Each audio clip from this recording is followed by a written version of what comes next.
Today we're looking at the Kansas-Nebraska Act. Hello, welcome to the Daily Bellringer. Please don't forget to subscribe and take a look at the questions down in the description. Also, I'd love to see your answer to question number 5 in the comments below.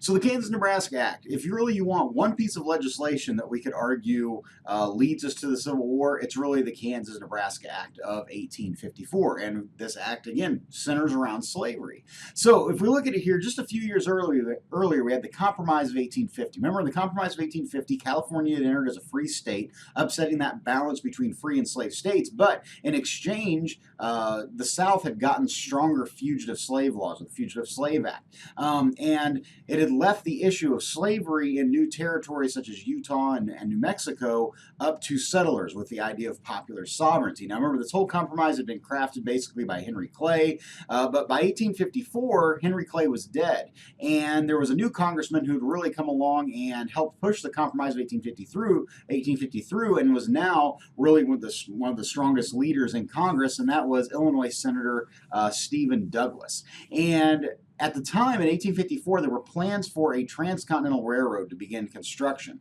The only problem was the railroad companies needed the territories of Kansas and Nebraska to be organized into territories before they could start building. And so the plan was they were going to build this railroad, of course, from the West Coast, and it was going to connect back east in Chicago. Now, Stephen Douglas, he was, of course, a senator from Chicago. This would help his state out if he could get this bill passed. But ironically, Stephen Douglas had also purchased property in Chicago where the end of the railroad would be at, and he stood to make a lot of money off this himself if he could get this bill through Congress.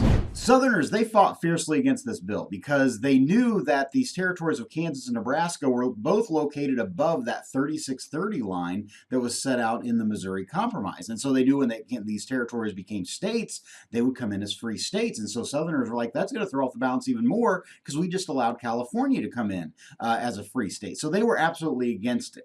All right. Now, Stephen Douglas, he really didn't care necessarily about this issue of slavery. He just simply wanted to get the railroad built. So Douglas proposes, instead of sticking to the 3630 line rule set forth in the Missouri Compromise, how about we just say popular sovereignty again is going to decide slavery in these new territories. So again, remember, popular sovereignty was that, the idea that when these states applied for statehood, the citizens of the state would vote for whether or not they wanted slavery in their state. So as soon as this gets proposed, of course, it sets off a firestorm of debate in Congress.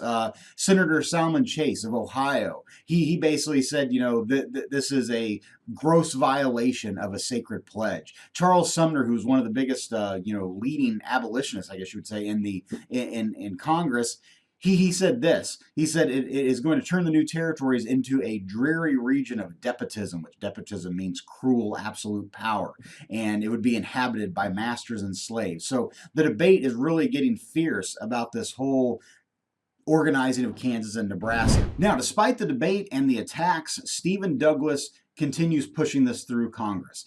Same time, President Franklin Pierce at the time, and he's in favor of the bill getting passed. And so the bill goes for a vote. In the Senate, it passes 37-14. In the House, it's a little bit closer, 113-100 it passes. And then on May 30th of 1854, President Pierce signs it into law. Now, the fallout from this bill is tremendous. I mean, it causes huge division in the country, even more so than the Compromise of 1850. First, it basically erases that 3630 line set forth in the Missouri Compromise. So now slavery can expand anywhere it wants to in the West, as long as the citizens of that state vote that they want slavery there. Second, the bill really begins to break up the political parties. The huge parties were, of course, the Democrats and the Whigs. People begin to identify themselves as either Northern or Southern Democrats or Northern or Southern Whigs. And people who were really against Douglas and really against the expansion of slavery, they begin to form a new party known as the Republicans. Okay, we're going to, of course, see them slowly form here in the mid to late 1850s until eventually they are going to have their first president there in 1860. But also, the whole practice of popular sovereignty in the West, Yes, it's a democratic principle, but when it actually goes into practice there in these new states when they're voting on this issue of slavery, it causes huge problems. And we're going to get to that when we talk about bleeding Kansas. But finally, one last huge outcome of this that is realized years later.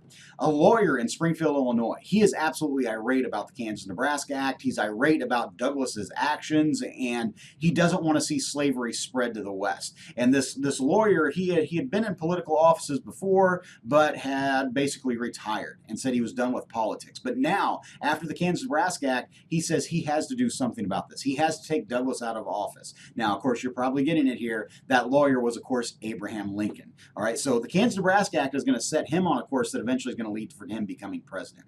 All right, so hopefully you learned something there, and thanks for watching.